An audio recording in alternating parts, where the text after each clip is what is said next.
من نحكي عن المشاريع الناجحة، هاي المشاريع الناجحة هنا كرو فلوس. ام زينب، زينب بيش المكناسة؟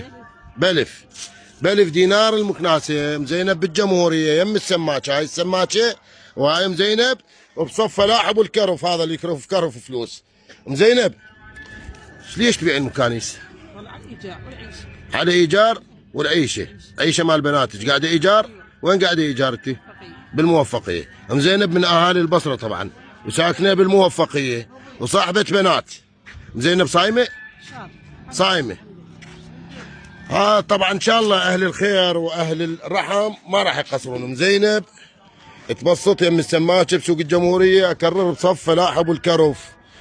وهاي ام زينب تبيع مكانيس. ان شاء الله ما تقصرون، وان شاء الله راح توقفوا له، واحنا بشهر رمضان، شهر الطاعه وشهر الرحمه وشهر المغفره. حياك الله، حياك الله.